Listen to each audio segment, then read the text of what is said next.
Et si ce moment, vous, en train de regarder ceci, basse, écran sur lequel vous regardez, le monde qui vous entoure, les étoiles dans le ciel, et si tout cela, était qu'une fabrication, un programme informatique incroyablement avancé, une simulation. Pendant des siècles, était une question pour les philosophes et les rêveurs. Mais à notre époque, c'est devenu une hypothèse sérieuse et vérifiable. Et le télescope spatial James Webb, un instrument conçu pour sonder la réalité physique, a peut-être accidentellement trébuché sur le premier élément de preuve que notre réalité n'est pas du tout physique.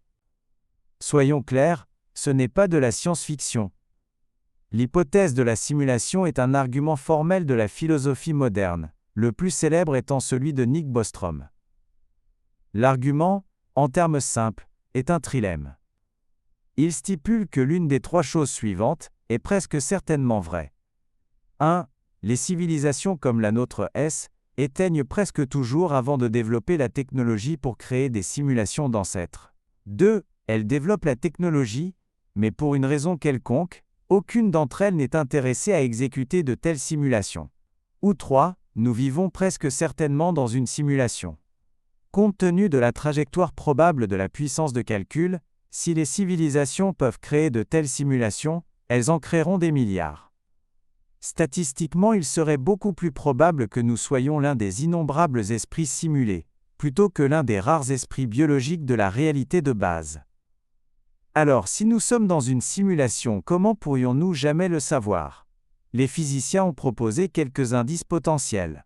Une réalité calculée, aussi avancée soit-elle, pourrait avoir des limites. Elle pourrait ne pas être infiniment lisse et continue. À un certain niveau fondamental, elle pourrait être pixelisée, faite d'unités discrètes d'espace et de temps, comme les pixels sur un écran. Si nous pouvions sonder la réalité à une résolution suffisamment fine, nous pourrions voir les coutures de la simulation. Nous pourrions chercher un bug dans la matrice, une déviation par rapport aux lois attendues de la physique qui suggèrent l'existence d'un système de calcul sous-jacent. Et c'est là que le télescope James Webb entre en jeu. Bien que ce ne soit pas sa mission principale, les instruments de Webb sont assez sensibles pour étudier le fond diffus cosmologique, la plus ancienne lumière de l'univers de nouvelle manière. Dans une récente, hypothétique étude du ciel à grande échelle, une équipe de cosmologistes a utilisé Webb pour étudier comment la polarisation de cette lumière ancienne est subtilement modifiée lorsqu'elle traverse les grands vides cosmiques, les régions les plus vides de l'espace. On s'attendait à un hasard total et absolu. Mais ce n'est pas ce qu'ils ont trouvé. Après avoir traité des pétaoctets de données, un motif faible mais statistiquement significatif a émergé. Un alignement subtil des vecteurs de polarisation, formant un vaste motif en forme de grille à travers tout l'univers observable.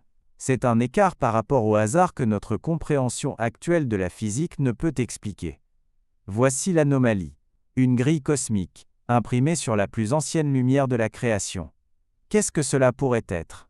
Les partisans de la simulation ont une interprétation surprenante. Ceci, affirment-ils, pourrait être la première preuve empirique de la pixelisation de l'espace-temps. La grille que Webb a détectée n'est pas une structure physique dans l'espace. C'est un artefact de la structure même de l'espace. C'est la signature du réseau de calcul sous-jacent sur lequel notre univers est rendu. Tout comme les objets dans un jeu vidéo sont finalement confinés aux pixels d'un écran, le comportement de la lumière dans notre univers, lorsqu'il est mesuré avec suffisamment de précision sur des distances cosmiques, pourrait trahir la nature discrète et calculée de son existence. Rassemblons les morceaux. Un argument philosophique puissant affirme que nous sommes probablement dans une simulation. Une prédiction clé de cette idée est que la réalité pourrait avoir une structure discrète et computationnelle. Notre télescope le plus puissant trouve alors un motif en grille, faible et inexplicable, tissé dans le tissu du cosmos. Est-ce cela ? Est-ce le moment où notre espèce simulée voit enfin les barreaux de sa cage dorée ? Pour les partisans, c'est un alignement monumental de la théorie et de l'observation. L'anomalie est le premier bug potentiel jamais trouvé, une fissure dans l'illusion parfaite. Maintenant, nous devons freiner et freiner fort. Le principe scientifique du rasoir d'Occam stipule que l'explication la plus simple est généralement la meilleure. L'idée que nous avons trouvé la grille de calcul d'une réalité simulée est de loin l'explication la plus complexe et la plus extraordinaire possible. La réalité bien plus probable est que nous avons simplement découvert une nouvelle loi de la physique, subtile et jusqu'alors inconnue. Peut-être que les photons interagissent avec elle, énergie noire, d'une manière que nous ne comprenons pas, ou qu'il existe un effet d'intrication quantique à grande échelle qui aligne leurs propriétés sur des milliards d'années-lumière. Ces idées sont étranges, mais elles ne nous obligent pas à postuler l'existence d'une civilisation de simulateurs dans une autre réalité.